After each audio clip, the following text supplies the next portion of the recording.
السلام علیکم ورحمۃ اللہ وبرکاتہ۔ وعلیکم السلام ورحمۃ اللہ وبرکاتہ۔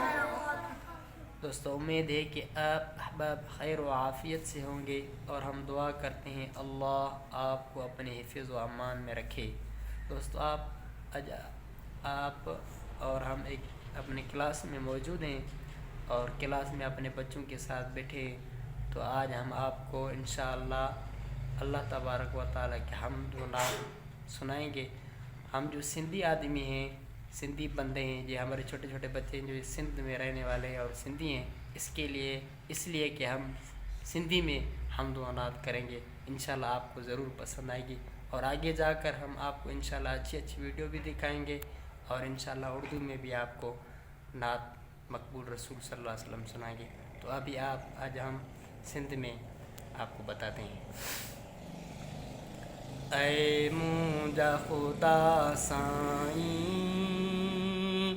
تو معاف گناہ کجاں،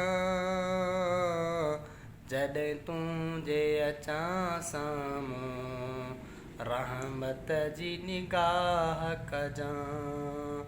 اے مونجا خدا سائیں،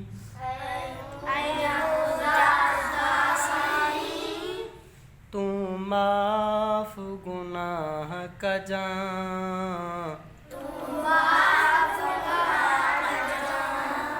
جڏहिं تُنहिंجے اچاں ساموں رحمت جی نگاہ کجاں۔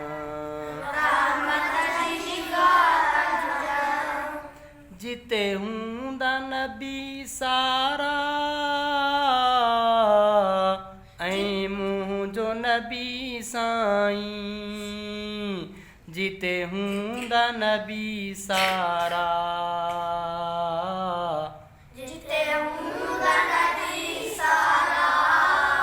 ایں مونجو نبی سائیں، اتے مونجن اے بنتے،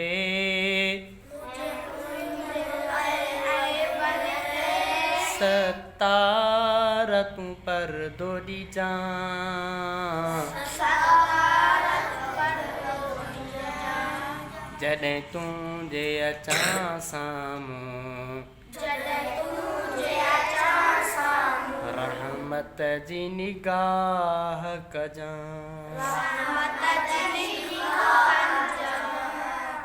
انشاءاللہ اللہ تبارک و تعالیٰ آپ اور ہم کی دعا قبول فرمائے گا۔ انشاءاللہ تعالیٰ قیامت کے دن اللہ اپنی رحمت اور نگاہ فرمائے گا۔ السلام ورحمۃ اللہ۔